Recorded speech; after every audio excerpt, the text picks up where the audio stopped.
there, folks. Here we are, a bit early. I thought I'd just spend a moment or two before we get to 8 o'clock just to warn you that we've got power surges and all sorts of weird things going on here this evening. The local weather forecast is appalling. We've got massive winds, surf, rain. So, I'm hoping I'm going to still be here in an hour and a half's time, but I can't promise I will be. So I thought I'd just come in whilst I can and hopefully have everybody there. Okay. So there's just a few people to acknowledge on the way through, I think, and we'll then get going with the main show. Just wanted to thank you, Donna, for your contribution. You said you couldn't hear the music, I think. Well, the music is definitely on, so I'm not quite sure what happened there. But anyway, never mind. Good to see that at least you've still following us, and thank you very much for suggesting everybody like. Yes, please like please like the post, folks. Makes such a difference to what's going on.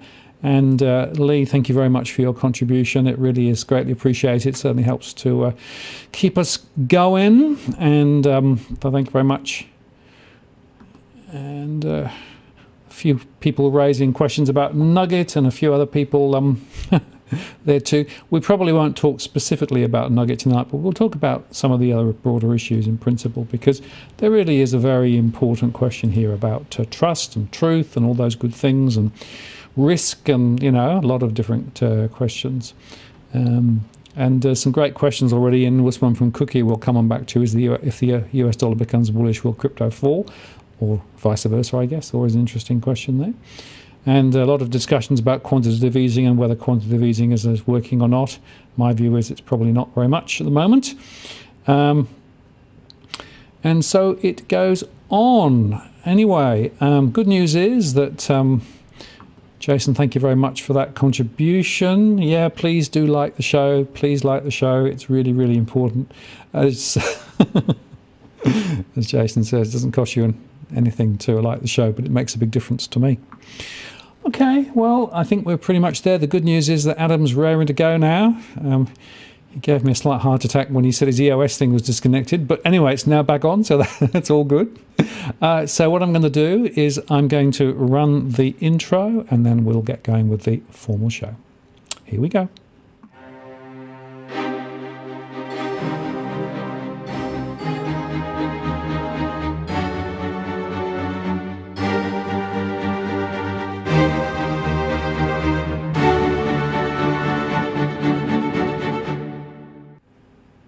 Well, good evening and welcome to this live stream on the 24th of August 2021. Martin North here from Digital Finance Analytics. Great to have you along for the ride. I should explain that I'm wearing my coats tonight. It is so cold here in Sydney. It is really, really, really cold. So apologise for the for the black, but hopefully it's okay.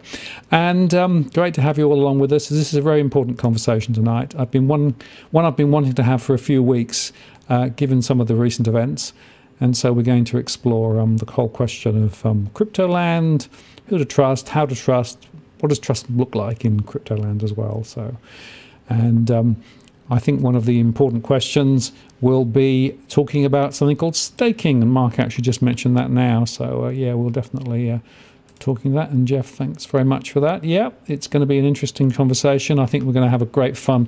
I quite like my philosophical shenanigans with Adam.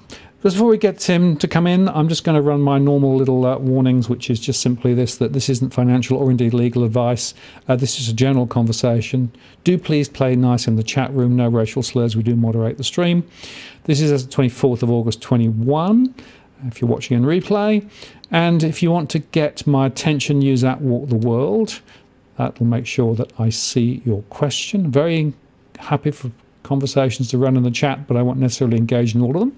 I've also enabled Super Chat, which means that if you want to, you can get your question top of the list, or indeed, as some have done already, make a general contribution to the running of the show, which is greatly appreciated. Anyway, without further ado, let me bring Adam Stokes in. Adam, are you there?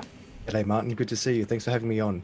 Yeah, great to have you on, and thank you very much for taking some time out of your Tuesday to join me. This is, I think, a really important conversation because there are so many questions that people have with regard to crypto, and some of the things that have happened recently with Nugget and other people and other things too. There's a lot of people have a lot of questions, so hopefully we can answer those tonight. But just before we sort of get going, why don't you just give you a little bit of an overview of yourself and your background and the crypto world that you occupy, so people can understand where you're coming from. Sure. So my name's Adam Stokes. I host a YouTube channel called Adam Stokes where we discuss crypto and economics and finance. I'm also the author of 28 Pro Trader Tips, the Art of Trading, and very much enjoy exploring these topics with Martin. Yeah, great. Ooh, you caught me off guard. You wanted something longer, didn't you? No, that's fine. I was just twiddling with your audio to make sure that you were as loud as me. So I'm just watching the scopes here as you chat, because it's interesting how sometimes people talk differently when they're on air compared with beforehand. Anyway, that's good.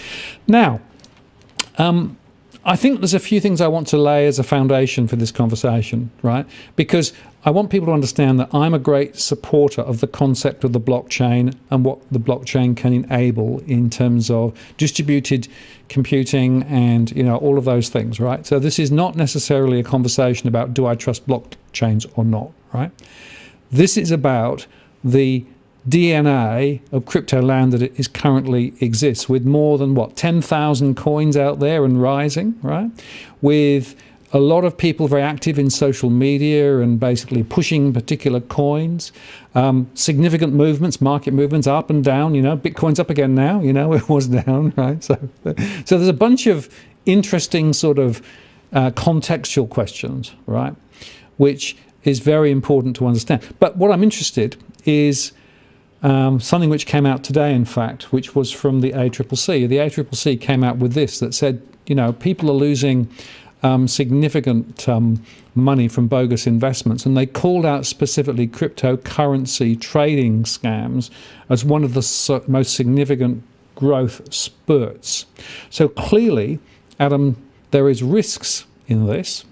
So how do you think about the risk reward sort of framework when you think about CryptoLand, and how do you put it into categories and buckets, and how do you make sense of it? There's a lot to unpack, and well done on exploring this, because it's something that when I first started in the crypto space, my channel was primarily on YouTube about crypto mining, that is operating the machines in the background to power the blockchain that enable transactions to go through. Back in 2017, it was much worse than what it is now. It was the wild west, and in many ways it still is. And what I moved into on my channel was exposing a lot of the scams out there.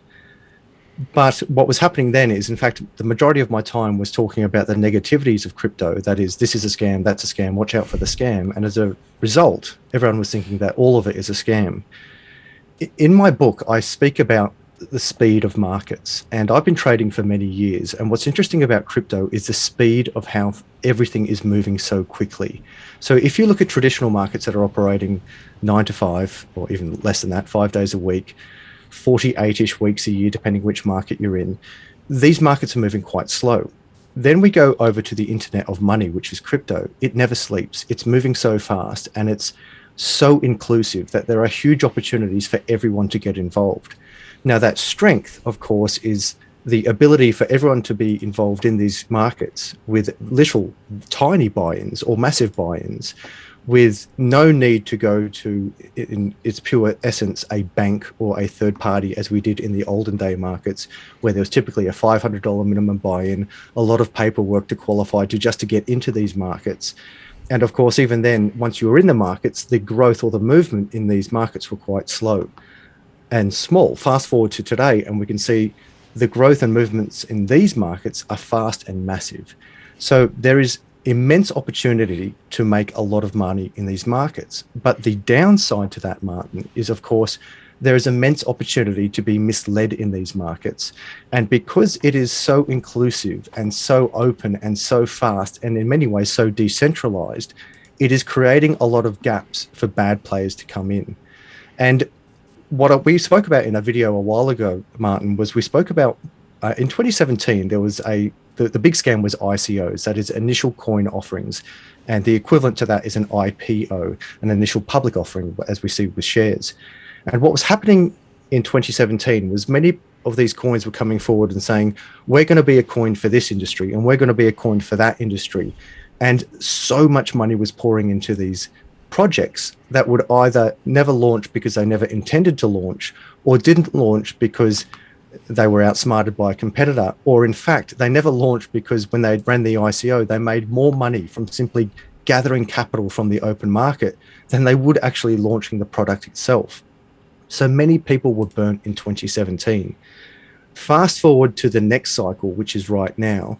We've got new money coming in, institutional money, which is the big money, which is why we can see much bigger market cap for the entire cryptocurrency market as more than $2 trillion as we speak. But of course, what's also happening, as we saw in 2017, is that there's bad players coming into this space. What I'm really trying to push out, and I will actually just speak about one product I did launch, which is called the CryptoLand. And that CryptoLand is ironically a platform where I put all the products that I use in the crypto space and the only products that I trust. Now, going on to trust, I recently released a video after the whole Nuggets News saga about trust. And I encourage your viewers to watch that video about where I speak about trust in the crypto space. And one thing that I've learned in my crypto journey, and in fact, even going beyond that, even in my investment journey outside of crypto, but particularly in the crypto land, is that you should never really put more than 20% in any one platform. What happens is people hear about a good ICO, a good coin, a good investment, or so they think, and they pour all of their money into it. And the danger of that, of course, is if it all goes pear-shaped, you've lost everything. Now, on one hand, it may go pear-shaped because it was a scam, but on the other hand, it may actually go pear-shaped because it's just part of business, and businesses often collapse. Just as shares collapse, cryptocurrencies collapse or don't go very far. So what I'm really trying to articulate to the viewers, to my audience, and to yours as well, is don't think that crypto is a scam. Scammers are the scam. And as a result, we need to put tools in place that A, allow us to filter out the scams from the good projects, but B, also calculate the risk. And I think why people are very much drawn into the crypto space is not only because of its inclusivity where everyone can get involved, but of course because of the massive returns. There are unforeseeable returns to make in the crypto space. Some of my private students have made more money in the last 6 months than they have in the last 20 years of their career. And this is very difficult to grasp as a concept. And in many ways, some people get quite upset by this in the sense that they've spent a whole lifetime building up their super fund, their property portfolio, their career, and yet they can come into the crypto space, and if they do it properly, they can make more money in 6 to 12 months than they have in an entire lifetime. But again, the downside to that is it opens up a lot of greed. And when there's a lot of greed in the markets, that's when the scammers come in and provide, unfortunately, horrible opportunities for people to get ripped off.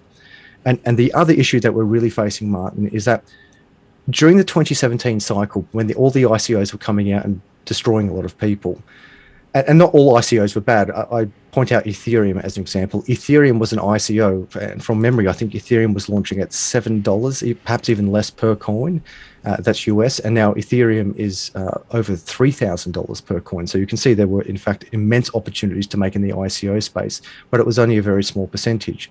But when these ICO scams and rip-off merchants came into the space and started plugging their product through Google Ads and YouTube, Google stepped in and they cut off all the advertising for all crypto. It was a crypto ban across the entire space where there was absolutely no advertising for any crypto. But unfortunately, what the effect or the outcome of that was that all the legitimate players, all the big platforms that people should have had exposure to, they weren't able to reach the people. And then the scammers could come in. And if you ever operated on Google Ads or on YouTube, and if you're doing these ads, typically you can launch an ad and it will get up and running quite quickly. And it can sometimes take 2 to 3 days, perhaps even longer, until the system catches up that, hey, that person is advertising crypto before they shut it down. So they just kept replicating these ads. These scammers would come in and put out a scam coin or a scam ICO. They could run the campaign for 3 or 4 days, perhaps even longer, catch many people in these scams. All the time, the legitimate platforms were unable to get their message out to the people. And it was just a catastrophic outcome for those newbies coming into the space that were doing the right thing, trying to do their research, going to Google search or into the YouTube search, and the only results would be a scam.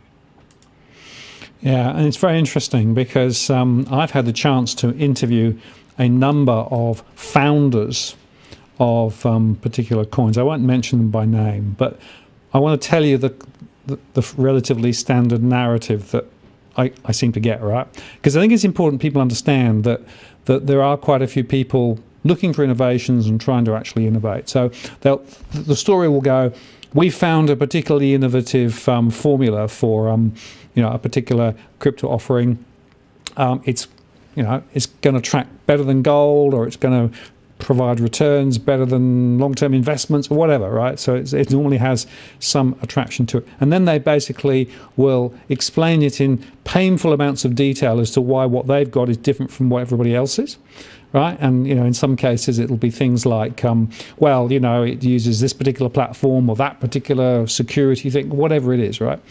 And then they will basically say, well, there's, some founders that are actually involved in this, right? And then they will argue that they want to sort of spread the word and get more people to come and buy it, right?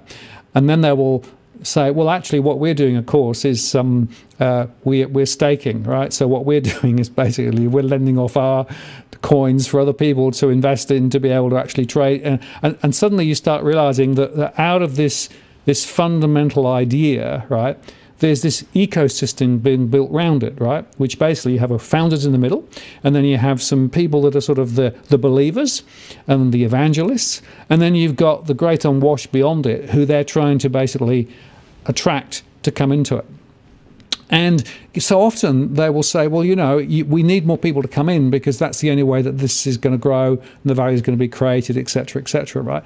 And I always ask them the question, so why is this different to any other Ponzi scheme, right? Because any other Ponzi scheme starts with a founding group, you then bring more people in, and effectively you start paying out to those people already in the scheme from people coming in to buy into the scheme, right? So why isn't this precisely the same? And I've seen this again and again and again. Now, I don't know whether that particular coin is a scam or not, but what I also know is that almost every time when I talk about this or make a show with somebody, I get half the people saying it's a scam and the other half people saying it's great, right? Now, who's right? I can't tell. That's my problem with this whole situation. So how do I find my way around this world, Adam? It's a great question, and this is where we get into the philosophy that we can speak about. I'll break it down. Let's go back a step.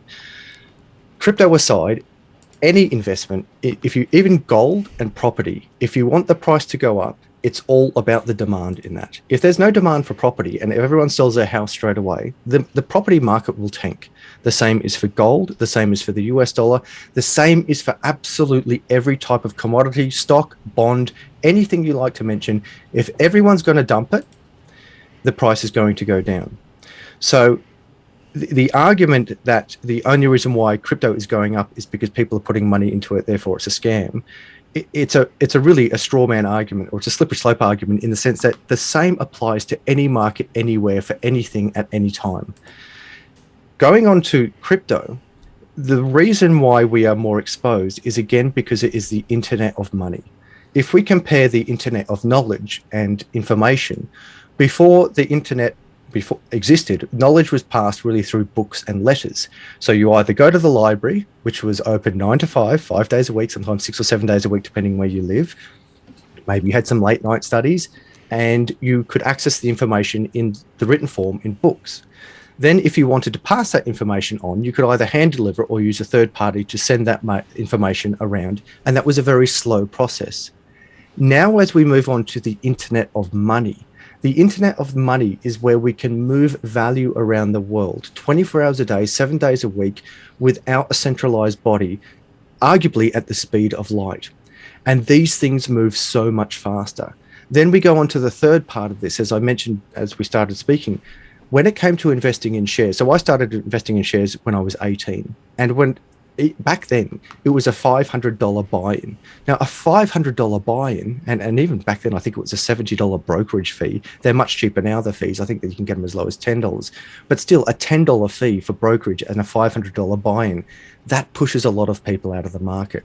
So now that we acknowledge that we have the internet of money and we have immense speed and in complete inclusivity, where kids or young people or old people, anyone, any color, any age, anywhere, at any time can put 10 cents or 10,000 or $10 million into the market, it creates a whole new way of looking at investing. Now, going back to the core of cryptocurrency, which is Bitcoin.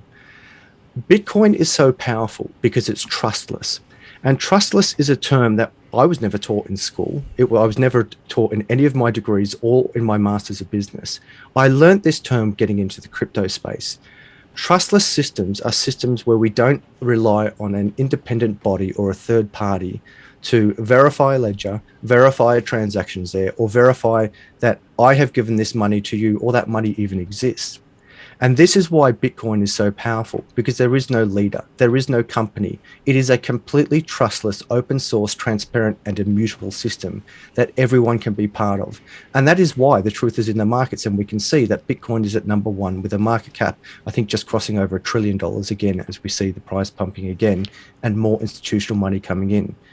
That was the first coin. Some argue it's slow, cumbersome, and doesn't do as much as the other coins. The irony of that is, through the SWIFT network, if I wanted to send money around the world, it's typically 3 to 5 business days with a huge transaction fee going through many other hands before it gets there. And if we can get a transaction from Australia to England, as an example, in 3 days, it's a good run. Well, in crypto, I can do that in a matter of seconds, and Bitcoin, it can be up to 10 minutes. Now, I've been working with Bitcoin for a long time, and really the transactions are a matter of seconds. And some people are getting frustrated at 10 minutes. And it's funny how quickly we take this transaction speed for granted. Because if you think about mail, if we want to send a letter in the mail system, the snail mail, it could take several days to get there. Yet if I was going to send you a file, a video file as an example, and it takes 3 to 4 minutes to download, well, we get frustrated at that, and that's because we take these systems for granted very quickly. But bringing this back into the scam world, step one, we have to accept that in any market at all, if everyone dumps, the price will go down. If there is no demand, the price will go down. Any market at all. We then have to understand that more people can get involved into the crypto space. It is more inclusive, therefore there is more money, and it moves much faster because it is the internet of money.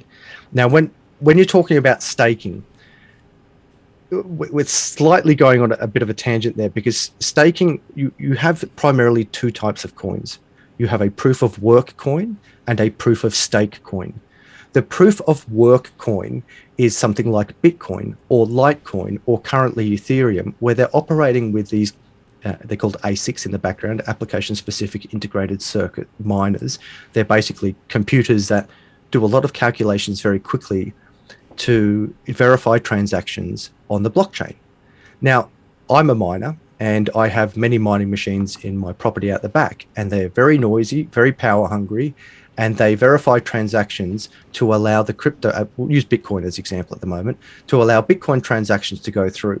Now, my reward for doing that is I'm rewarded, because it costs a lot of money to do so. So why would I do this? Well, every time a transaction goes through, or I verify a block more specifically, I get a small reward for doing that. And that reward is Bitcoin. But here's the difference, Martin. Instead of Bitcoin being rewarded to me from the person who's transferring from point A to point B, I'm rewarded Bitcoin from the code. The code rewards me that Bitcoin. So that's a completely different financial model to what we're used to. Proof of stake works a little bit differently. Proof of stake doesn't rely on proof of work, where you have these heavy power-hungry machines using lots of electricity to verify the transactions. When you put forward a certain amount of crypto to say, I am staking my investment into the blockchain, into this network to verify transactions, I am rewarded some money, that is cryptocurrency, for verifying those transactions. So 2 concepts, proof of work versus proof of stake. Which is better? Well, they serve different purposes. It's not so much one is better or worse. Certainly, proof of stake uses less energy and is arguably faster, but proof of work most certainly has a value in the marketplace, primarily because it guarantees complete decentralization of a system, a trustless system where we don't have to rely on a bank. We don't have to rely on a third party verifying a ledger or transactions. We can rely purely on the beautiful mathematical code that is within the SHA-256 algorithm, or any algorithm that we're operating in proof of work. Where people are getting burnt, Martin, is that we'll go with Australia at first. So Australia overrepresents in the crypto space. Australia is very interested in the crypto space for a couple of reasons. First of all, we are willing to take on more risk. Second of all, and this is just the world according to me, Australians are willing to take on more risk. Second of all, we are investors by trade or at heart. You can see that through our property markets and our involvement in the share markets. But third of all, we're quite rich. We have a fair bit of expendable cash compared to other countries in the world. Now, Aussies are out there trying to get into investments. They might have properties, they might have shares, they have their super, but then they hear about people like me or in other places in the crypto space that are making huge amounts of money in a very short period of time, and they want to get into it, and that's fine. So when they go into the crypto space and they're looking for opportunities, where they get burnt is they get caught up in a third-party provider that says, don't buy your own Bitcoin, don't buy your own crypto, you give your money to us and we'll buy it for you. And what's actually happening, Martin, is that those third parties, they're never buying crypto for you. They're just taking your money and stealing it from you. So again, that is why I actually made the CryptoLand, because those are products that I use, that I put out to the people and say, hey, these are not people that you give your money to and say, you buy the crypto for me. These are platforms where you put your money into the crypto and then you own the crypto. You hold the keys to your crypto. The real catchphrase that we constantly say in the crypto space is, not your keys, not your coin. What does that mean? That means that if you're not holding your coins in your own private wallet, in your own cold storage wallet or hot storage wallet, that is a physical device that you hold yourself, or a cloud type platform that is for you and not held by a third party, they're not really your coins. So you've really got to get into the space and think, right, I don't want to give my money away to a third party provider who's not even selling me crypto. They're pretending to send me crypto or buy me crypto. They pretend to buy crypto on your behalf and then reinvest it, and they've got all these trading bots. That's what they claim that they're doing, but they're not actually doing that. They're just ripping you off. The newbies have to come into the space, remain curious, calculate their risk, and ensure that when they're buying their crypto, they keep it in their own wallets and hold it themselves. Just as if I gave you a $50 note, that $50 note is yours and you hold it. But if you gave that $50 note to a third-party provider, that third-party provider, even a bank, could lose that money one way or another. They could take that money away from you. So people should really be looking at crypto like cash. And that is, in fact, the power of crypto. It is your money in your pocket that you can do what you want with at any time, anywhere, globally, instantly, almost for free. Just as it doesn't cost me any money to give the supermarket $50 when I go buy my bread if it's cash. The same is with crypto, only that this time is that crypto, instead of it just being at my local supermarket, it is the world. And that is why it's the internet of money. So I realize that's a long-winded answer, Martin, but ultimately it comes down to things are moving quicker. There is more opportunity to put in this space, and people are getting burnt because in many ways they are denied the education that is very important in the crypto space. No, I understand that, but you haven't really answered my sort of fundamental question, right? So I've spoken to a few founders, right, who've created their own version of a coin, right? And they all claim that they've got the best thing since sliced bread, right? But everybody else says, no, it's a scam, right? I don't understand how anybody can work out whether that coin over there or that coin over there is a scam or whether it actually is right. I mean, there's 10,000 and they keep growing, right? And then when you talk to people who are inside the sort of the ecosystem, who fundamentally believe that they've got the right solution, right? I mean, they're evangelists plus, right? And then they basically will not accept other than that they've got the best thing since sliced bread. That worries me, right? Because I don't think that any particular one is the only one, right? But if I'm somebody from outside and I get then caught in that ecosystem, I've got no compass to guide me as to whether this is actually something which is valuable or valueless, whether it's actually real or whether it's not. It's not regulated. So I'm trying to understand how people let me have another go at it. It's a fair question. Yeah. Let me have another go. The truth is in the markets. Now, what do we mean by that? People will put money where they believe there is value. So if we go back to the traditional markets, what makes a share valuable? Well, exactly the same question that you just asked is when people are doing IPOs in the share market, so the older day markets of which you're very experienced with, the same rules apply. Someone says, we're releasing this new company, we're breaking up this company into shares, there's an IPO out there, an initial public offer, do you want to put your money into it? And the reality is, most IPOs go nowhere. The majority of IPOs, just like ICOs, go nowhere. Now, just as the coin creator says, my coin is the best, and everyone's going to use this, the same as in IPOs. They say, our soft drink is the best, or our pens are the best, or our cars are the best, or whatever product it is. They say their product is the best. They put it out to the public and they say, who wants to invest? Now, within that category, some are complete scams. They were never going to make the bottle of water. They were never going to make the car. They were never going to make the pen. And there's a lot of regulation around that, which makes sure that investors don't get ripped off so blatantly. However, people still do lose money regularly in IPOs or on the stock exchange. There is no denying that. When we go into the crypto space, the same principles apply. When someone comes forward and says, everyone's going to use my coin because it's fast and it's got a cool name and it's got a good supply. Well, you as the investor, you have to really ask yourself, is that true? Are people going to use that coin? Now, if you can answer that question, you will be the guru of investing and everyone will go to you and pay you lots of money to answer that every time a new coin comes out. So it goes back to the fundamentals of what is the product? What is this product that is offering a solution to what? What is the problem and what is the solution? So there are two types of coins, and this is where people are getting caught up. So we've got coins like Shiba Inu and Dogecoin, and some coins that are an absolute joke. But I'll raise Dogecoin. Dogecoin is a proof of work coin. It's slow. It has an unlimited supply, and the founders themselves said this coin is a joke. Now, in 2017, I didn't know any better, and I bought a lot of Dogecoin. Fast forward to 2021, and that coin made me stupid amounts of money. So much money, I couldn't believe that I had all of this money come flooding in. Now, is that because the coin was good? No. Was the coin a scam? No, it wasn't a scam. So why did it pump?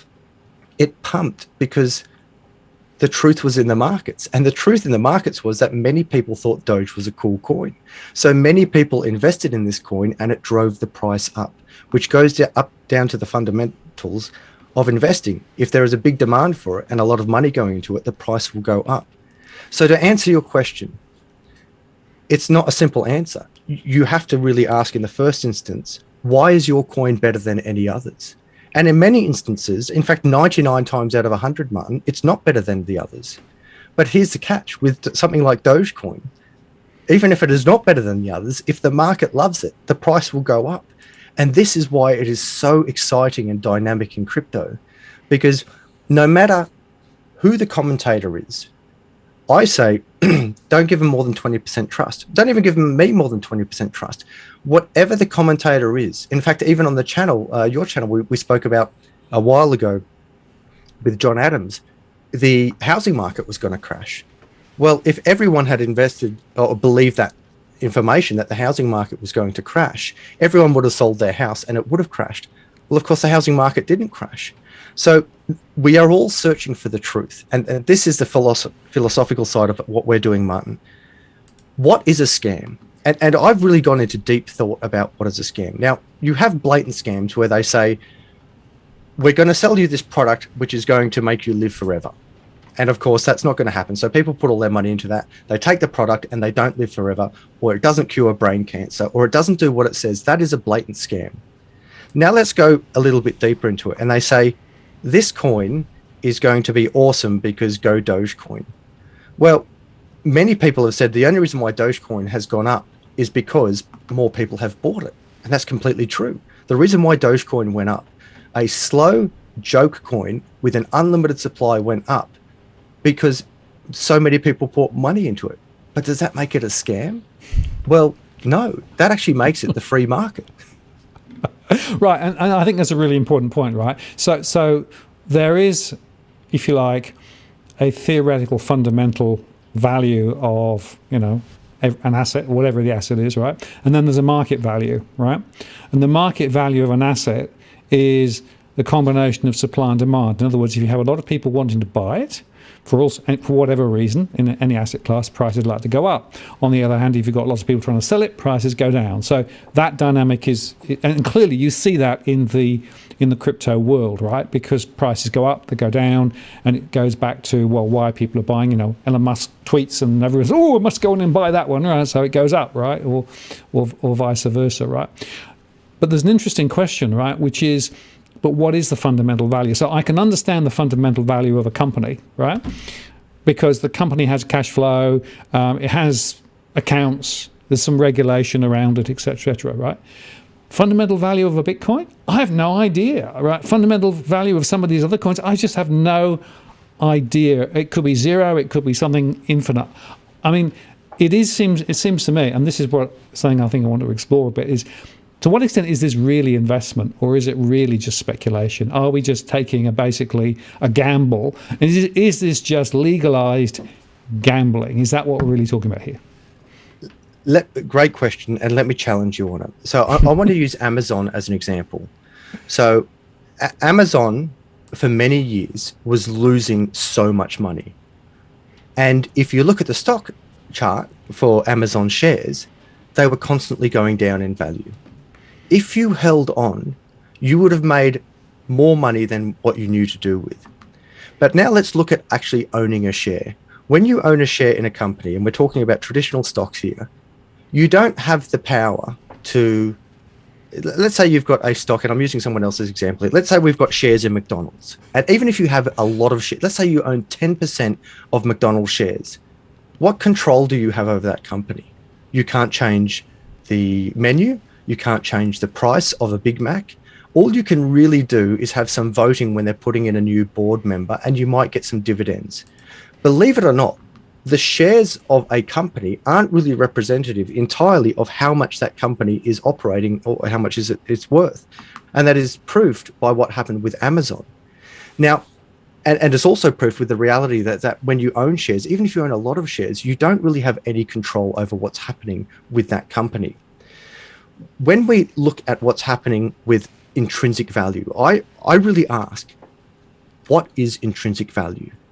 And people think they know what intrinsic value is, but what is the value? And I had a great conversation with a very smart person today, and they said the problem with Bitcoin is that nothing's actually backing it. It has no backing behind it. There's no value behind it. There's no fundamental value behind it. And I said, well, what backing is there behind the Australian dollar or the US dollar or any dollar? And that backing is confidence. That's all it is. It is just words that say that the dollar is worth $1 because we say it's worth $1. But the reality is, the truth in the markets is showing that is not the case. It is not the case because we're running away with inflation. And even if you have the most power, centralized power in the land, which is a government, saying the dollar is worth this much, it's not true. Because they keep printing it, and it keeps running away with inflation. So it comes down to the truth is in the markets. How much is a Bitcoin worth? I'll tell you how much a Bitcoin's worth. A Bitcoin is worth $72,000. Why is it worth $72,000? Because the market says it's worth $72,000. Not you, not me, not the government, not a god, the market. And that is the power of markets. Markets is the truth. The truth is that the market says that coin is worth that much. It's been around for 12 years. This many people have bought into it. There is that much supply. We're willing to put that much money into it. The problem that we're facing with, of course, with fiat is that fiat is running away, and that is starting to collapse. So people are starting to shift their money into something else. We've also spoken about gold. What backs gold? I tell you what backs gold. People's belief that gold is worth something.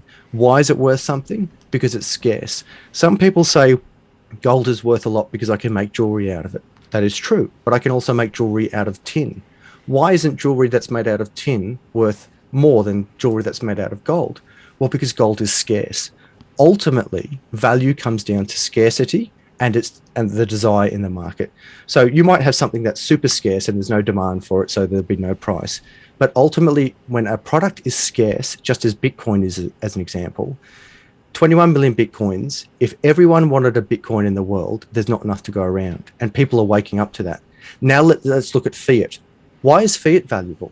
What's the scarcity of fiat? Well, it's unlimited. How much money is in the world? We don't know. It's in fact unlimited. The only true unlimited product in the world is fiat. There is more air and sand, or sorry, my apologies, there is less air and sand than there is fiat. So we can see that with fiat, that in fact is the great awakening to many people who are making the distinction with crypto and Bitcoin in particular, is that fiat is something that we've been told has a value because we were told that it was scarce, but it's not scarce and it's not linked to anything. It used to be linked, but of course we had the decoupling of fiat and gold in 1971. So we can now see that in fact fiat is unlimited and people are waking up to this. And you say, well, why don't we just go back to the gold standard? Well, of course, the problem with gold is that it's heavy and I can't just send it around the world. And now that we have the internet of knowledge, gold isn't really applicable to the internet of money. What is applicable to the internet of money is something that can be moved around the world at the speed of light, and that is scarce. Now, when we move on to these 10,000 other coins that you speak of, and it's a very fair point, the reality is, my friend, is that I could make a cryptocurrency in the next 7 days. I could determine the supply. I could say I call it Stokes coin. So I could make Stokes coin and launch it in the next 7 days. I could say that there's a supply of 1 million, 10 million, 10 billion, whatever I design it to be. Now, will the people buy it? If they want to. If people want to buy Stokes coin, they will buy it. But most likely, they won't buy it. Now, if I was a dishonest person and I pushed this coin out and said, no, Stokes coin is going to be the greatest coin in the world. Everyone's going to use it. It's better than Bitcoin because it's got a better logo. It's faster. It's cooler and it's newer, so everyone's going to buy Stokes coin. Well, this comes down to the investor's due diligence. If they don't understand crypto, or they don't understand that I've just released a coin with a supply of 20 billion, and in fact, I've seen a scam coin recently that's come out with a supply of 1 quadrillion. These are numbers that we didn't even talk about when we were at school. So you had your million, then your billion, then your trillion, and now we finally reached the quadrillion supply coins. Now, to launch one of these coins costs almost nothing. It's like launching a website. It costs virtually nothing to do. But are you going to invest in that coin? Well, if you're a sucker and you don't do your due diligence and you don't, at a minimum, look at the supply of that coin, then you'll probably throw your money at it. And that's what was really happening with Shiba Inu, which was kind of a take on Dogecoin. And many people invested in Shiba Inu because it had a great marketing behind it.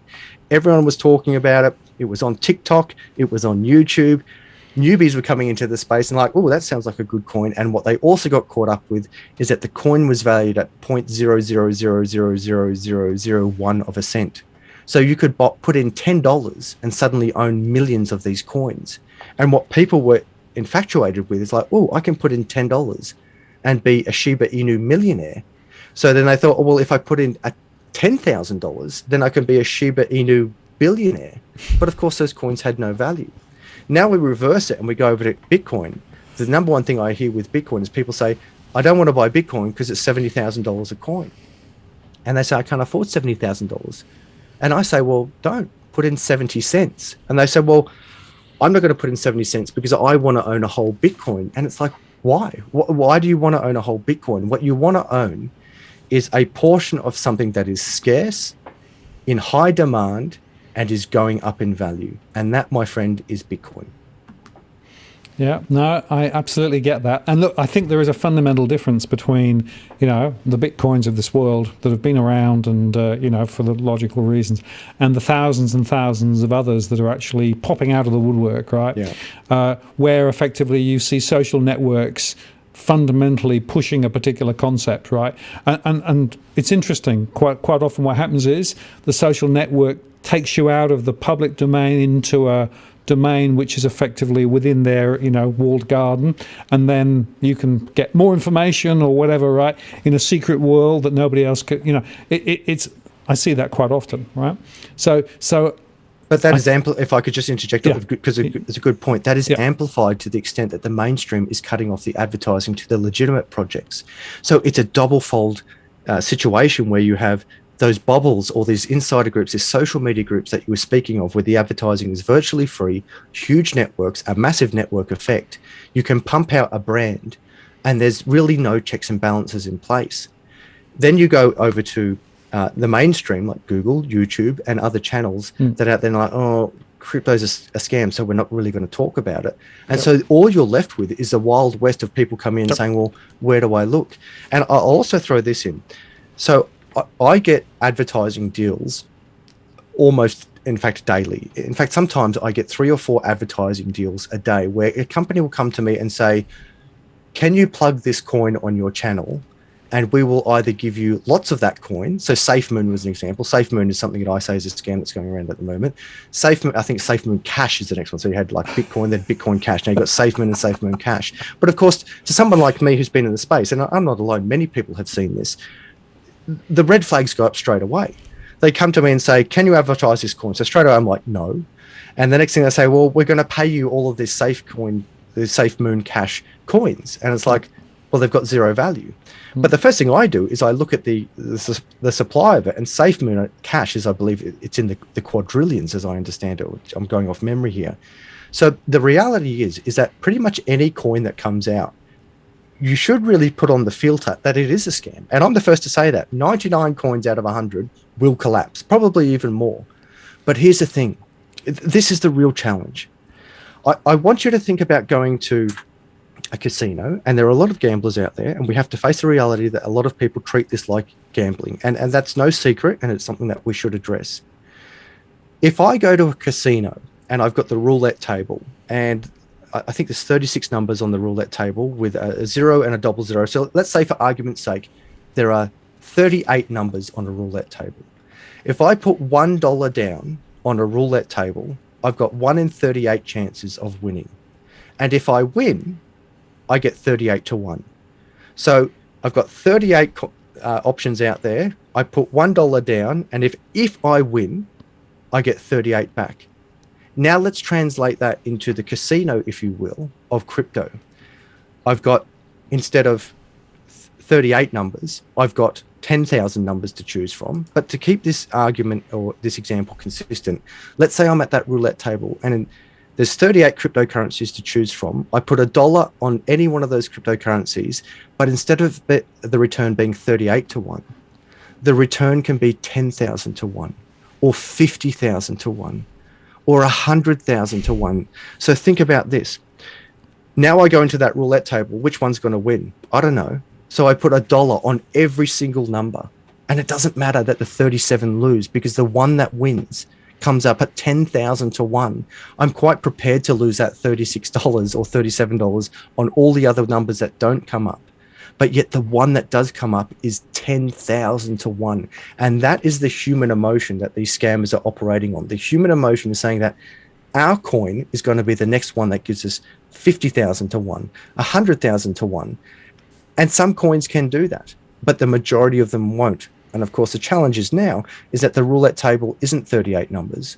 The roulette table is 10,000 numbers. But unlike a casino, Martin, unlike a casino, I can actually do research on each one of those numbers. A casino, the wheel spins, it is completely random and there is no control over it. But in crypto, I can research the company. I can research the product. I can research the supply. I can do my due diligence. So I can take this pool of 10,000 different cryptocurrencies and I can narrow it down to potentially 100 cryptocurrencies. And of those 100 cryptocurrencies, one of them, of course, will be Bitcoin, which will give us, just in my opinion, 3, 4, 5, 6x over the next 20, 30 years. Ethereum probably give us 10x, Cardano possibly 20x. Again, this is just a world according to me, not financial advice. But lower down the list, there will be some coins that give me 10,000 to 1, 20,000 to 1. And that is so appealing to so many people. And as long as you do your due diligence, and don't put all your eggs in one basket and calculate your risk and mitigate your risk, you can in fact make unforeseeable amounts of money in these markets, as I and many other people have and do. Yeah, and that is, of course, the point, because there are people, who've actually done very well out of this so far, and there are a lot more wanting to get in on the act and wanting to follow suit and wanting to actually make money. And of course, in the current environment where there are so many uncertainties, the opportunity to create wealth that could be life transforming is very attractive.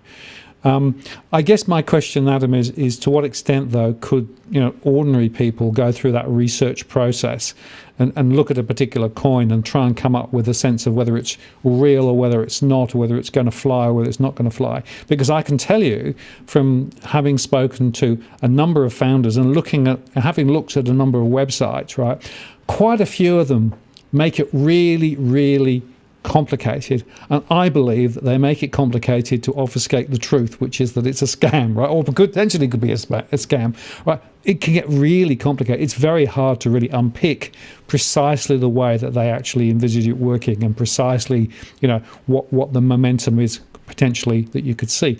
So, without that years of experience that you've had, can people do that due diligence, or do they need to actually lean on somebody who's ahead of them in terms of understanding it?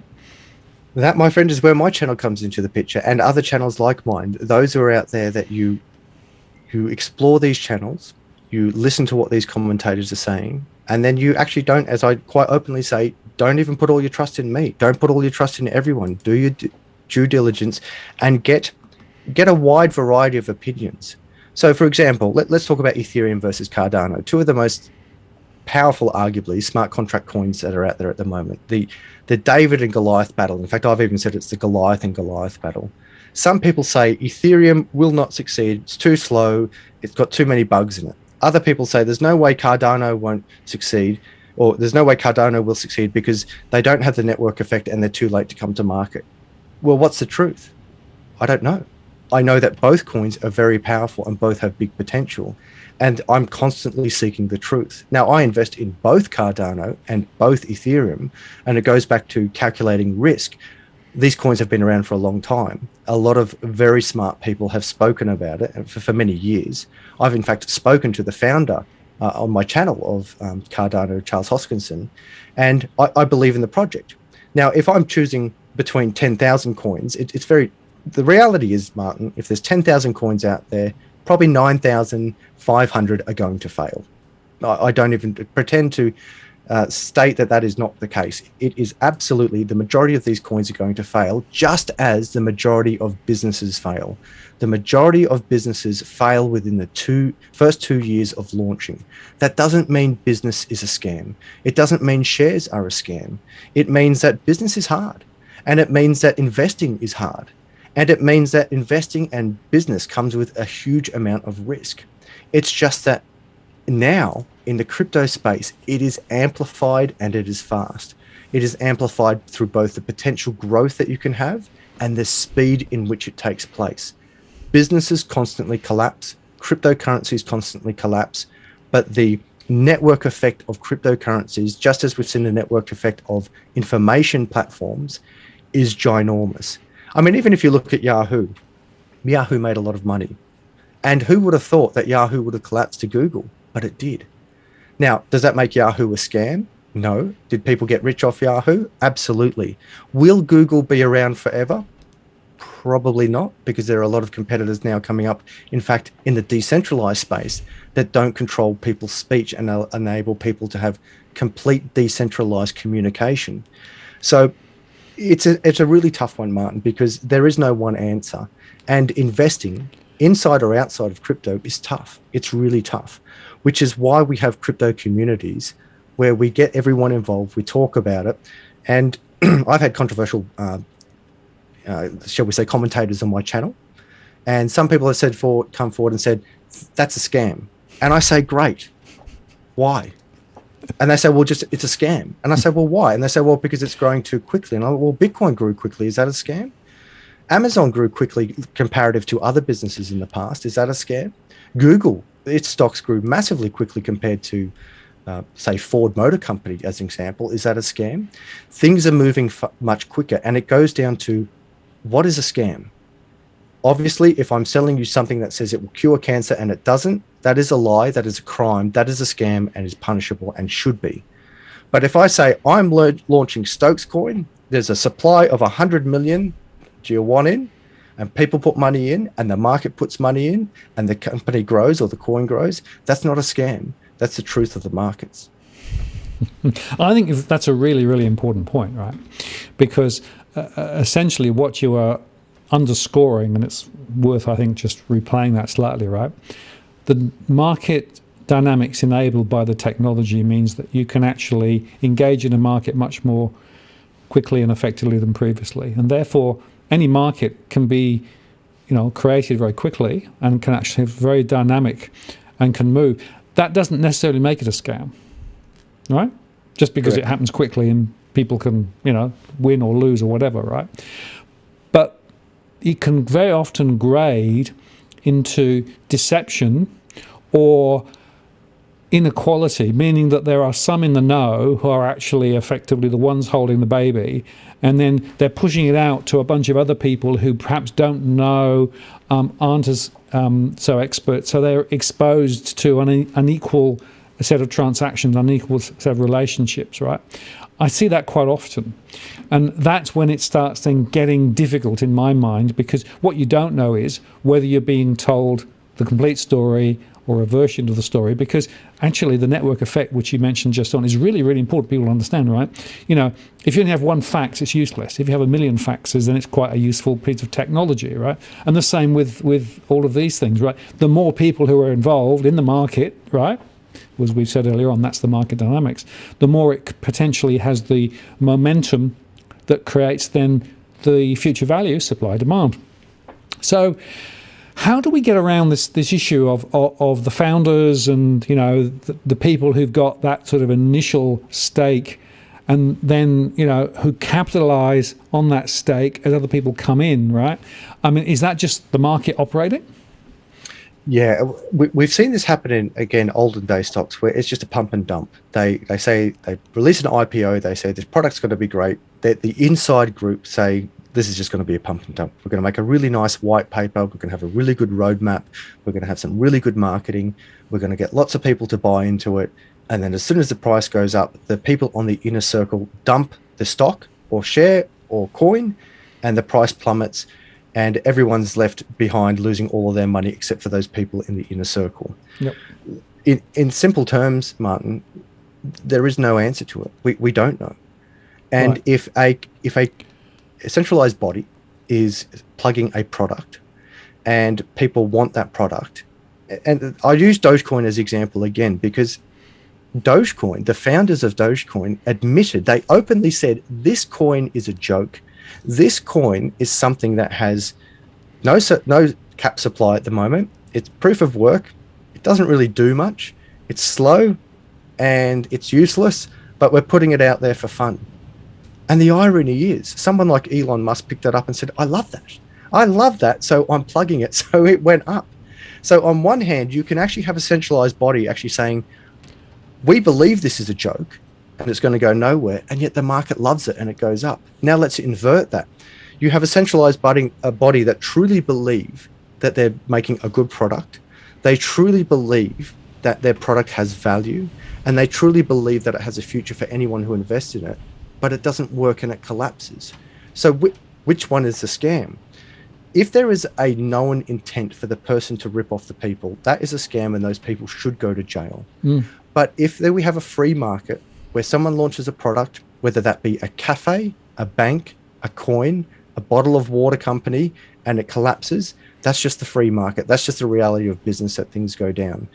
The danger with crypto is that if I were to launch a cafe, I need a lot of money, and that's a small business. I'd need at least $250,000 to get the shop, do the shop fit out, get the fancy coffee machine, get the tables, get the chairs, get the staff, do the training, do some ads, $250,000 dumped straight away. And my profits might be 2 to 5% per annum. Now let's think about crypto. I could build a cryptocurrency. I could outsource it to a team in India, and I could launch a cryptocurrency for the cost of a few $1,000s, for the cost of less than that coffee machine in the cafe. But if I make a cafe in a supermarket or a shopping center, what's my customer base? My customer base is, at best, everyone who goes to that shopping center, maybe some people who purposely go to that shopping center just to get my coffee. But at best, it's the people within that town, within that suburb, within that city. But when I launch a product on the global stage, where is my customer base? My customer base is planet Earth. Yep. And this is mind-boggling stuff. And not only that, if we go back to the cafe is only allowed to be open when the shopping center is open. But if I launch a coin or a website or a product on the internet, whether that be the internet of money or the internet of knowledge, the customer base is planet Earth, or everyone with an internet connection, and the opening hours is 24 hours a day, 7 days a week. But take it a step further. The buy-in can be as little as 1 cent. Even if I go to a cafe, I've got to spend $4 or $5 on a coffee. But if I want to buy 1 cent worth of Bitcoin, even though Bitcoin's worth $70,000, $72,000 at the time of recording, I can still buy 1 cent worth of Bitcoin. And this is a new concept to consider in the digital space. The digitization of everything means that contracts can be broken up into very small amounts. So we are, in fact, don't think of cryptocurrencies as just the money. I want you to think of other things such as NFTs, where, in my opinion, everything is going to be an NFT. When you graduate your university degree, you won't be given a piece of paper, you'll be given an NFT. Why? Because it's immutable, open source, and transparent, and you can't fake it. When you get a bus ticket in the future, it will be an NFT. When you use a passport, when you vote, when you do pretty much anything in the world, it will be an NFT because it can't be forged, it can't be duplicated, and everyone agrees in this trustless system that that product is what it is. Now we get into the ownership of, say, property. Property is very restrictive because you need a lot of money to own property. But can you imagine I put a land title onto a blockchain where I can break up that land title, that ownership, into 100 million parts? That means that I now own 100 millionth of a house. And some people say, well, that's stupid. Why would you want to do that? Well, it's because it's an inclusive market. That means that you could go to your nephew or niece and say, here you go, here's $1 worth of Sydney Harbour Bridge. Now, over time, if Sydney Harbour Bridge goes up in value, so too does that $1 worth of Sydney Harbour Bridge. Now, it might be MLC Tower, it might be something in Melbourne, it could be anything. The point is, if you can digitize everything and break up the contracts, it's actually a wonderful form of democracy. But democracy comes with risks. And some of those risks are people doing the wrong thing by democracy, whether it's a digitized democracy or a social democracy. There are bad players out there. And that's why we go back to trustless systems. Trustless systems is what we're really aiming for at the core of cryptocurrency. Something that we don't have to have a royal commission into banks. Something where we don't have to be misled by someone who's lying to us. Something where we don't have a communist nation where we have a centralized body saying you will only earn $200 this week and a loaf of bread is $1 and you will live here. Democracy is now taking on a new form through the democratization of money and ownership of everything, everywhere, for everyone. Yeah, and I think the analogy that you used there with property is very interesting. In New South Wales, they've just announced they're going to remove physical title documents. It's all going to be electronic. There you go. And I also am aware of an organisation that started to sell small interests in property. Right? So you can create a portfolio of properties, components, bits of a property, right? And build up a portfolio, right? Which is exactly what you're talking about, right? So this isn't just a theoretical example, it's a real example, right? So let me play with that example because it's a really good one. So now put on your investor hat. Someone comes to you and says, hey, Martin, you know how the government isn't going to take away physical land titles on pieces of paper? Well, my company has in fact made NFTs for land titles. My company is called Land Title Coin. I'm just making stuff up now. And Land Title Coin is going to be a system that is decentralized that enables everyone to put their land titles onto my blockchain and have a decentralized, open source, immutable land title database where we can digitize and decentralize the ownership of all the land titles through New South Wales. Are you interested? And so, yeah, that sounds like a pretty good business concept.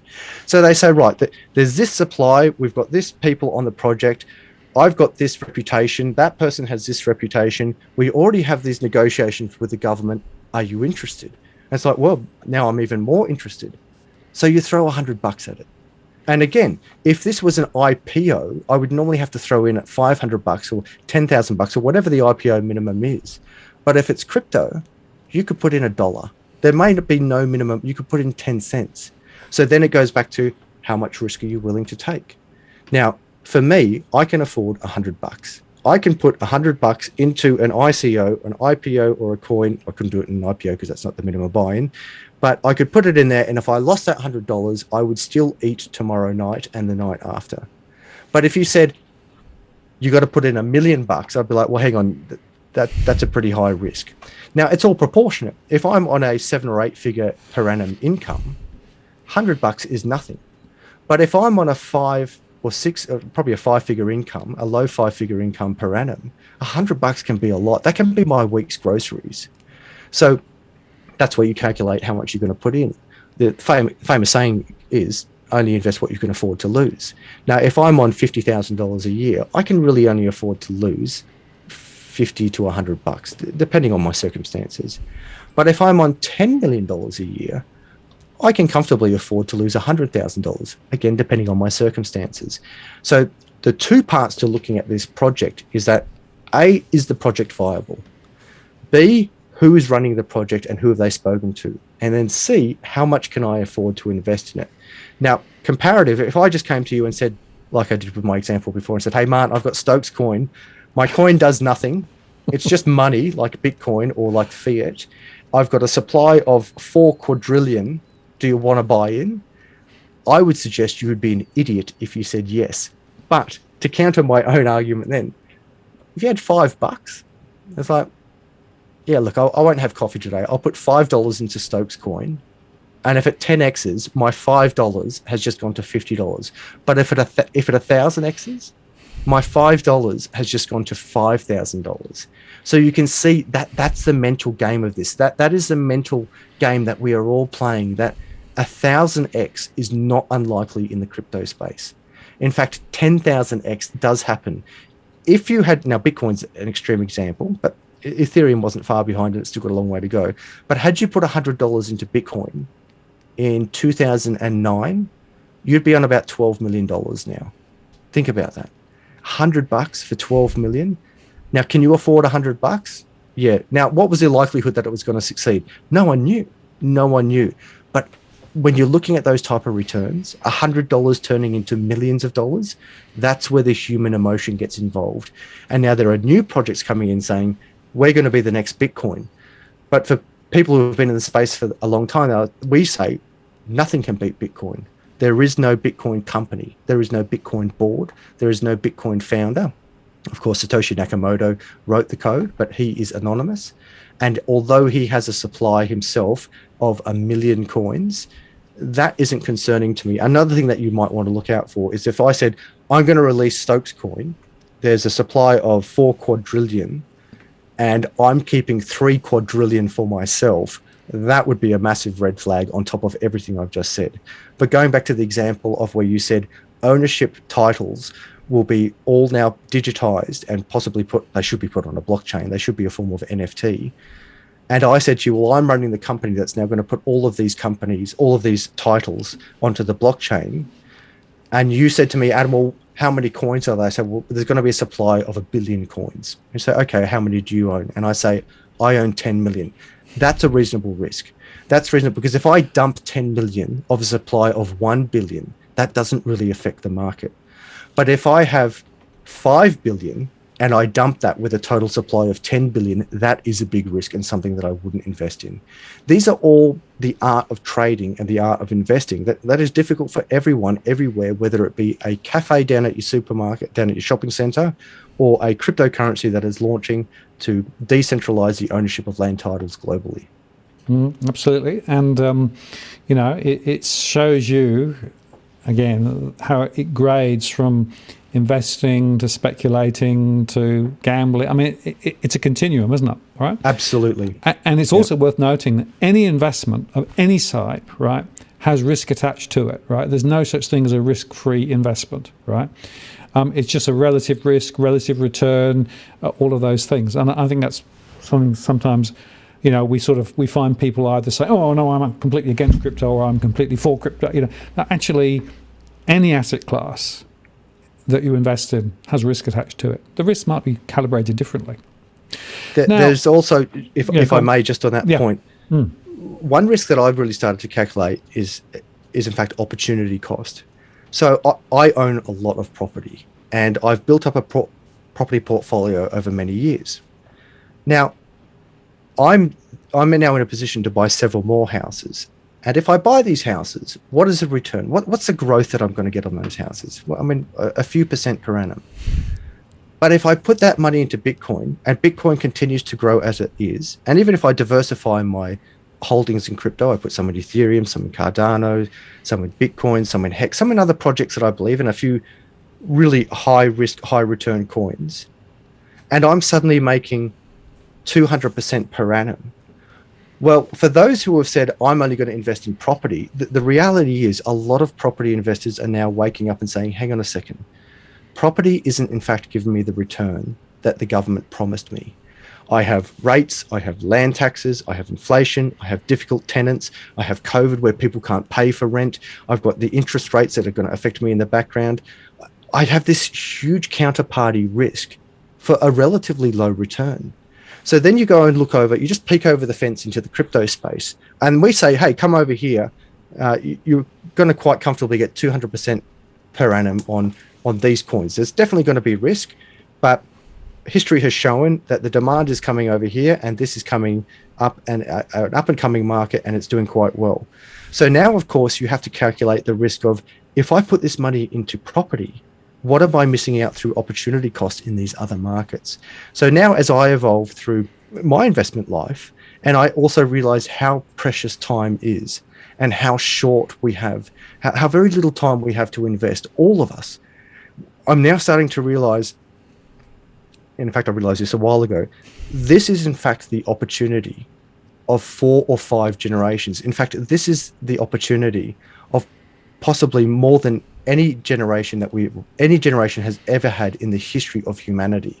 And I know that's a big call. I realize it's a big call. But the truth is in the markets. And the truth is we've never had an internet of money. We've never had a global market. We've never had an internet. This is an extension of the internet. We've never had so much uncertainty in the world. Mind you, we can see that these things are moving in cycles. We have seen fiat collapse before. And I would argue we are seeing fiat collapse again. We have seen the evolution of money from shells to gems to gold-backed fiat to gold-backed money to now just fiat. And now this is the next evolution of money. And of course, we now have the evolution of the internet of money. Yeah, and it is interesting because, of course, the accelerated value of cryptocurrencies happens at a time when effectively the central banks have been printing like there's no tomorrow, quantitative easing, the 6 trillion in the US, etc., etc. So we know the real value of money has been degraded significantly. We know there's a lot of liquidity around. We know that a lot of that liquidity is flowing into other asset classes, and as you mentioned earlier on, some of the large investment banks are actually buying big into the crypto environment as well. So it's all part of that sort of really weird situation where effectively the value of money is being, on one hand, degraded. On the other hand, people have the opportunity potentially to create significant returns, which may or may not be predictable or unpredictable, depending on how you unpack all of this. That's why it's this is a really interesting time to be alive and trying to work your way through all of this. And that's why this was a really important conversation to sort of get going today, because I think that the simple position of crypto is a complete scam or crypto is the future, there's a gradation there, some of which you need to unpack and understand some of the nuances that we started to touch on. Now, there's one question which was asked a bit earlier on, which I just want to put up. It's this one here. Push the right button. Tether. Now, Tether's an interesting story, right? Because Tether is sometimes held up as effectively an alternative, because it's a stable coin, I guess, an alternative view. What's your view on Tether? And is it kosher? Is it not kosher? What do you think? Okay, great question. We've discussed Tether before, but it's something that we have to explore. So Tether is a stable coin. A stable coin is a coin that is linked to the value of the US dollar. So one tether is $1. There was a very, very slight movement of a few points in there, but essentially every stable coin is backed by a US dollar. Now, why Tether is interesting is because Tether was the first stable coin to come into the market. There are now multiple stable coins that are similar to Tether, or pretty much identical to Tether, except for we in the crypto space don't have trust for Tether. We don't have trust for Tether because when they were first established, they said, we guarantee that for every one Tether we have, there is $1 in a bank somewhere. So it is always backed 1-to-1. Well, of course, when authorities started to probe into this, we discovered that that wasn't in fact the case. They had pieces of paper that said we're good for it. And I released many videos about Tether saying this is a scam and this is what's going to collapse the crypto market. And the reason why I was greatly concerned about it is because you had a centralized body doing exactly what the Federal Reserve is doing. They were printing money. Now, you might say the Federal Reserve only prints physical money. Not true. We already use digital fiat. The Federal Reserve prints digital money. Sometimes it comes out as a physical currency that you can touch, but the majority of it is just numbers on a screen. And Tether was doing the exact same thing. Tether was printing all of this money, and people were buying Tether. They were using real fiat to buy crypto Tether. And what was happening was that people were using this Tether as an on-ramp to get into the crypto space, to then move it around the markets, to then buy something like Bitcoin. And what was very alarming, pretty much around 2018, 2019, was that it appeared that Tether, the company or the centralized body, was printing fake money to buy the digital gold of Bitcoin, exactly the same way as the Federal Reserve prints fake fiat or fake money that is fiat to buy real gold. So that is the example of we have a centralized body, this in this instance being Tether, just like the Federal Reserve, printing fake money to buy real gold or digital gold. Fast forward to today, what we can actually see is that stable coins such as Tether, USDT, USDC as another one, they in fact have a very important part in the crypto ecosystem for investors to go into the crypto markets and ride the volatile waves of Bitcoin, Ethereum, Dogecoin, all the 10,000 coins are out there. And then when it gets a bit rough in the seas per se, they pull their money out of the cryptocurrencies that are either Bitcoin or the altcoins, and they put it back into the stable safe haven that is Tether or USDC or other stable coins. We can actually see what else is happening with Tether is that if I want to send you money from Australia to England as an example, because it's the furthest distance I can think of. Actually, I'll make it more real. In the Middle East, there are a lot of third country nationals, third world nationals, who work very hard in the Middle East. They get all their money and they send it back home to their families in whichever country they might be in. It could be the Philippines, India, Nepal, all of these third world countries where typically the father goes out, earns all this money and sends it back. Now, the only way they could send it back was through the SWIFT network or Western Union. That is slow, it is expensive, and it is centralized and I say corrupt in the sense that they're just stealing all these people's money with unreasonable fees to send digital money through the internet over the world that would take too long. So now what these third world nationals are doing, they are saying, well, I want to send you crypto, but I don't want to send you Bitcoin, because if I take this month's pay and I buy Bitcoin, it might go down in value by the time I send it to you. So what they do is they take their money and they put it into Tether, which is tethered to the US dollar. So you don't have to worry about any slippage. You don't have to worry about any volatility. And now they can text money directly from their phone to their wife or husband or mum or dad in any part of the world instantly for almost free. So in fact, Tether and stablecoins actually play a crucial role in the ecosystem that is cryptocurrency by enabling people to push money around the world very quickly, and also enabling them to exit out of and enter back into the volatility of the crypto markets. What I don't know, Martin, is if the house of cards that is Tether will crash the market. No one really knows. But the reality is, after many years, it's just proven its value and other stable coins are coming in.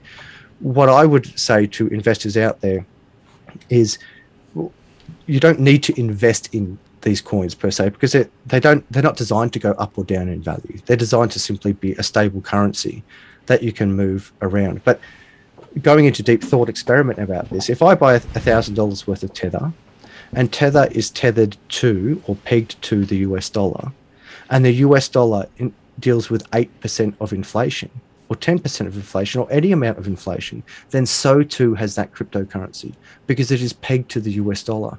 So as the US dollar collapses, if you're holding that value in Tether, it too is going down in value.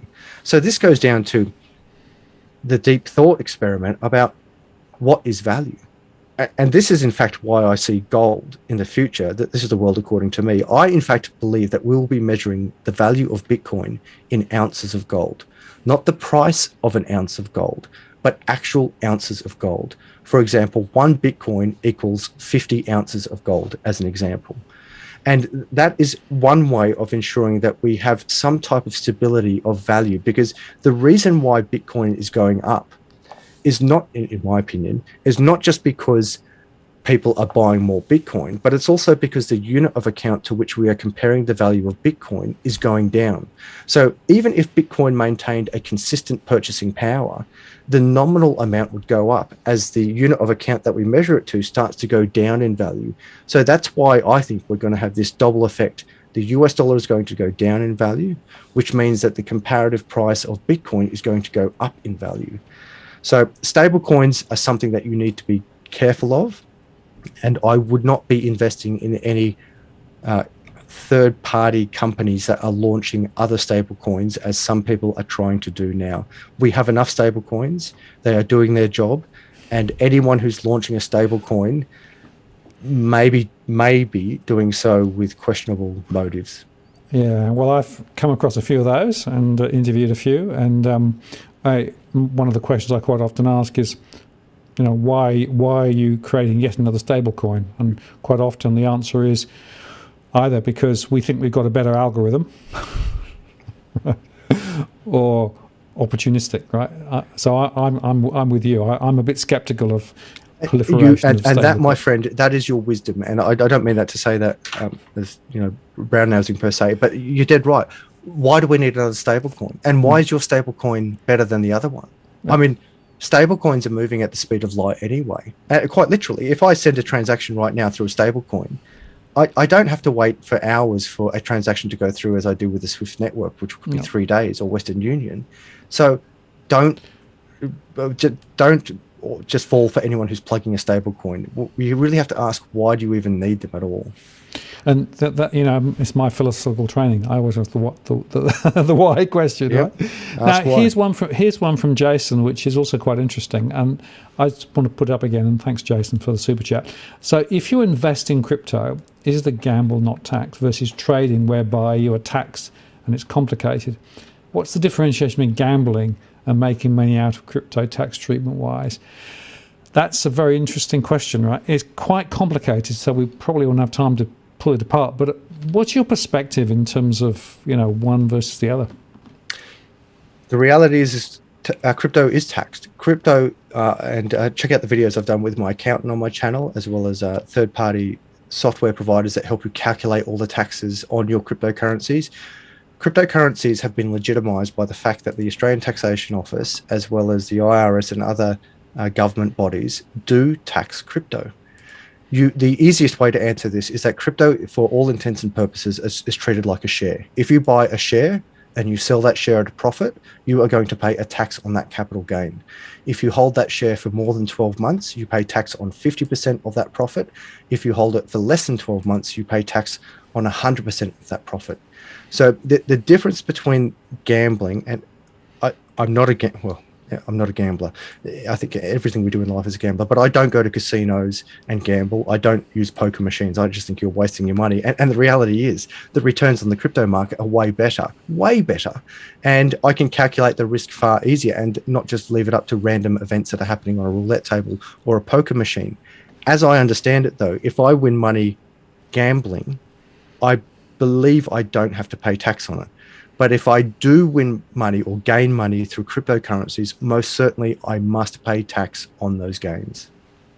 Yeah, exactly. And the capital gains, of course, is the same treatment as for other investment classes. Right? One selling point for El Salvador, as I understand it, is that they were saying that if you want citizenship, I'm not sure if they actually put this theory into practice, but they're saying that because, as you may know, El Salvador was adopting Bitcoin as a legal tender within their country. And they were saying that if you wanted to go to El Salvador and become a citizen, and again, I don't know if they actually rolled out this bill, but you give the country 3 Bitcoin. So a cost for a passport was 3 Bitcoin.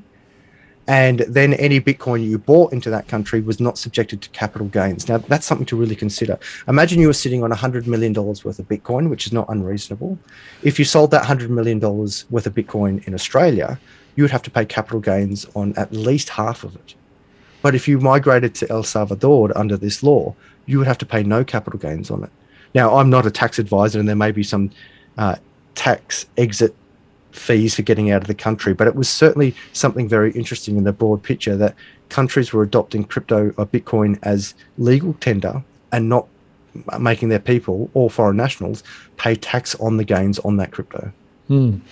And just to try and pick up the earlier point, the way that the ATO thinks about it is they think of crypto investments as essentially you buy and there's a set point. If you sell at another point, you've made a capital appreciation that's translated back to Aussie dollars, and you then pay tax on the Aussie dollar variation, effectively, the gain that you've made. And that's the way it works. Absolutely. And to anyone who believes that crypto is a scam, the industry, well, I would be asking, if crypto is a scam, why does the Australian Taxation Office recognise it as an absolutely legitimate form of income and speculation or investment that they will tax? The ATO does not tax scams. The ATO will report scams to the Australian Federal Police or ASIC.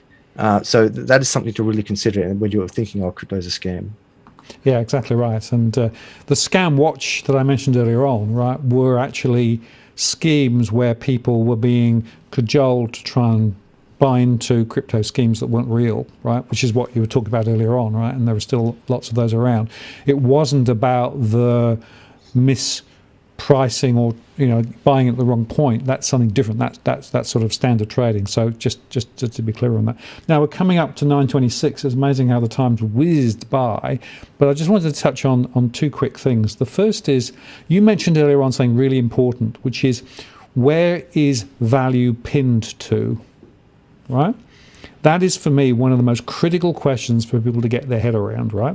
And when I talk to people, and I've spoken to a number of experts around the world who have very different views of the future, but their different views come back to whether they pin the value ultimately on the US dollar as the anchor point, or whether they pin the future value on gold. Peter Schiff, for example, would go there, or wherever, right? That actually becomes the fundamental philosophical question. What is the point of anchorage in terms of where all the other moves are going, right?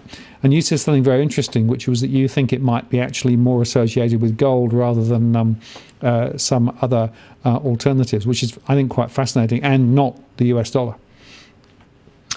It could, in fact, go the other way around, where we value gold comparative to Bitcoin. Let me explain. It's all about scarcity. What is the supply of gold? So if we took all the gold in the world and melted it down, it would fill 2 Olympic-sized swimming pools. But is that all the gold in the world? No. That's only the gold that we've pulled out of the ground and that we've smelted. But how many Bitcoin are there? Well, I can tell you exactly. There are 21 million Bitcoin, 18.5 million in circulation. We've lost about 4 million, with less than 3 million to mine over the next 100 so years. Why do I pull out those numbers? It's because if we say that the US dollar is the underpinning value of everything in the world, well, we know that's going to collapse in the sense that it's unlimited. They just keep printing more of it. We've seen 35% of all of the US dollars printed in existence just in the last 12 months alone. And there's nothing saying that they're not going to print another 30% in the next 6 months. So it can't be the US dollar. It can't be any dollar. It can't be any fiat, because that is truly unlimited. So then we go to gold. and we say, well, there's 2 Olympic-sized swimming pools worth of gold. So that certainly gives us a more scarce and a more finite and a more certain amount of gold in the world. But again, we haven't uncovered all the gold in the world, and we don't know if we maybe, I don't know, no one knows, maybe one day we find 2 more Olympic-sized swimming pools full of gold, and suddenly we've doubled the gold supply. So then we go on to, what's the alternative? Well, that's where Bitcoin comes into it. 21 million, 18.5 million mined, 4 million lost. That's it. No question about it. We all agree on that. There is no centralized body that controls it. We can't print any more of it, and it can only go down in supply if we start losing it. And when I say lose it, if you're holding this digital gold on a password or on a cold storage device and you lose that device or the cold storage seed phrase or password, that money is gone forever and ever. But the positive side to that is that we can't print more of it. With great power comes great responsibility. So if you've got Bitcoin, make sure you hold it, not your keys, not your coin. Absolutely. All right, now we're coming up to the end of the show, but just before we finish, I just wanted to reflect very briefly on Alex Saunders, right? You know Alex, I know Alex. I made some shows with him specifically on economics. And of course, the recent press coverage would suggest that things have gone a bit pear-shaped there. Now, I don't want to get into specifics with regards to him, but I just want to use this as an example, right? That even people who may appear trustworthy and straightforward and actually offering good advice, sometimes it's more complicated. And I want to underscore that you need to be quite cautious about these things and don't necessarily put your trust too much into somebody, even if they look authoritative and sound authoritative. You need to do your own research, right? What's your perspective on this? Well, of course, there's been no statement from Alex, so we most certainly, in the name of democracy and fairness, we presume complete innocence until proven guilty. However, what's actually happened in the crypto space is that a lot of people put a lot of trust in Alex, and he's a very smart guy that's given us all great insight into the crypto space. And I think many people were hurt with the accusations that have not yet been proven against Alex, that this is someone that we believed in, someone that we trusted, and someone that we thought that we could, in fact, put all our trust into.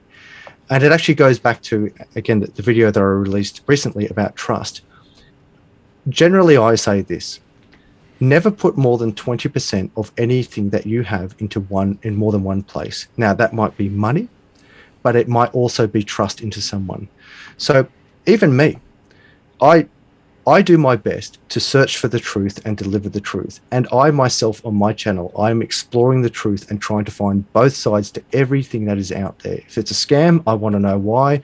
If it's not a scam, I also want to know why. But I'm going to make mistakes in my crypto journey. I hope to never make a mistake, but I know that I'll never do it intentionally. However, there are some people out there that may be caught up in the state of gambling.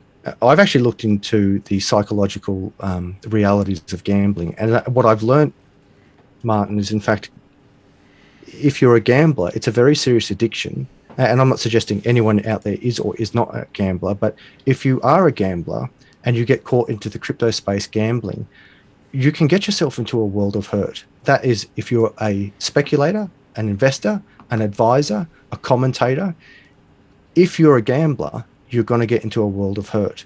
So it goes back to, when it comes to you storing your crypto, never put more than 20% in any one place. When it comes to seeking knowledge from people out there, try not to put too much more or any more than 20% trust in that person. So by doing that, you actually diversify your knowledge base. So I might put 20% trust in you.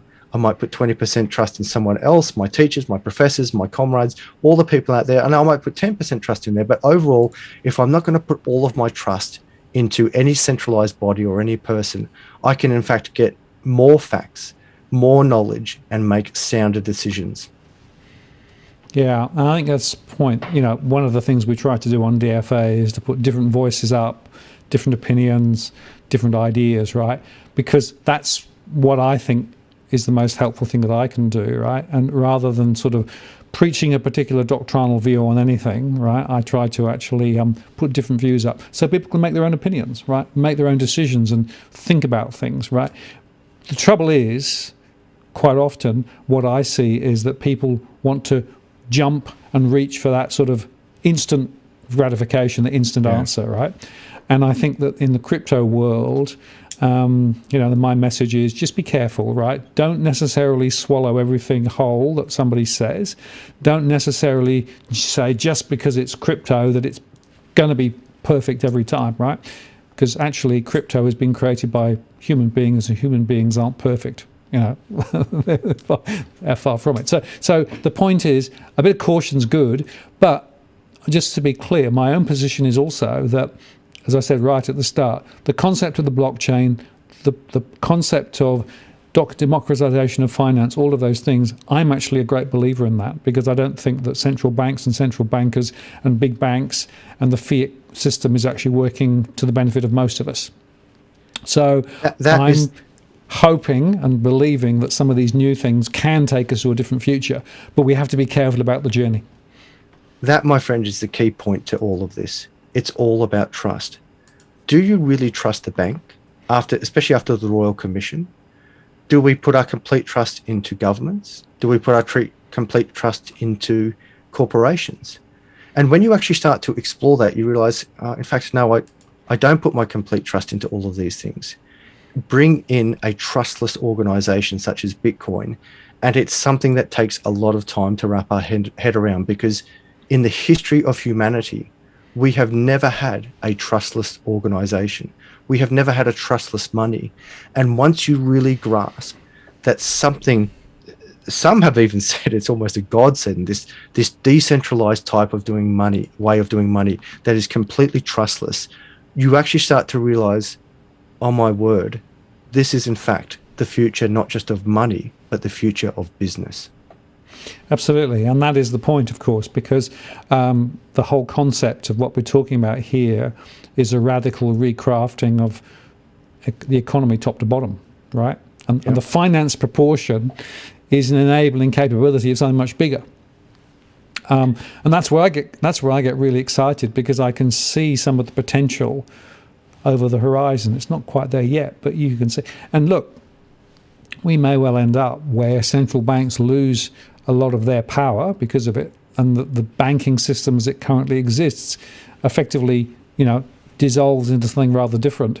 And the concept of empowering individuals and their finances off the back of that, to me, is actually a really positive thought. And this isn't necessarily the same argument as next time the new cryptocurrency is going to jump into it. No, I'm not saying. I'm saying there's a much bigger story here, right? Beyond over the horizon, as it was, beyond the initial range of coins that are out there and the initial conversations we've had. So don't throw the baby out with the bathwater. Mark my words, we will be voting through the power of the blockchain. Remember, Bitcoin is merely an application on the blockchain. It is merely the first application. Just as email was the application that we knew on the internet, Bitcoin is the first application we know on the blockchain. The fundamentals of democracy are going to change for the better. And it is why I have devoted pretty much the majority of my time to sharing the knowledge and power around Bitcoin and blockchain, because it is completely immutable, decentralized, trustless, open source, and most importantly, Martin, all inclusive. Yeah, and democracy, democracy in action, actually, believe it or not. Absolutely. I really appreciate your time today, Adam. It's been a really interesting conversation, very interesting and very lively chats, some of which I put up, some of which I didn't put up for obvious reasons. But I thank you very much for coming on and confronting, I think, some of those really important demons. And if people want to find out more about you, where do they go? Sure, come over to Adam Stokes through YouTube. Also, check out my book, 28 Pro Trader Tips, The Art of Trading. If you want to know the trusted sites that I use in the crypto space, it is the crypto.land. And finally, I put this last message out there. Don't be angry at Bitcoin. Don't be angry at crypto. Don't be scared of it. Be curious, remain open. And I'd in fact put it to your viewers, follow your lead, Martin. Follow the lead that you've taken, where you've constantly remained curious, open, and also very, I guess, constantly opening questions to how this is going to work. And that is, in fact, a reflection on not only the success that you've had through YouTube and through your life, but also the success that many of your viewers have had coming over to my channel. And I welcome all of your subscribers that have come over to my channel, because it's great to have you with me. And some of them have been immensely angry when they've come over to my channel. They've come over to, I wouldn't say abuse me, but certainly have a go at me. And one of your most toughest subscribers eventually came around and has in fact thanked me for changing their life for the better forever. So you're all welcome here. This is an all-inclusive environment. Be curious, ask the questions. I'm happy to help. Adam, thank you very much. Great to have you on the show. Thanks for sharing your thoughts once again. And I'm sure we'll be doing it down the track. So much more to talk about, but I appreciate your time tonight. Have a good evening. I'm going to take you offline and just close the show now. Thank you, Martin. See ya. So there you go, folks. Very interesting conversation. A lot of challenging thoughts there. And thanks to Adam. Just in terms of next week, the show will be with Damien Klassen, and we're going to cover the update on the market. You know, is it going to go up? Is it going to go down? Where's it heading from this point? So that will also be, I think, a really interesting conversation. So mark your diaries and come back next week. And I want to say thank you very much for spending some time with us tonight. I hope you've enjoyed the conversation. Thank you for all the super chats. Really appreciate them all. Thank you for all the questions. Sorry we didn't get to all of them, but hopefully we took a representative sample of questions. Look forward to seeing you again, and check back next time for DFA Live next Tuesday. This is Martin North from Digital Finance Analytics, signing off. See you later.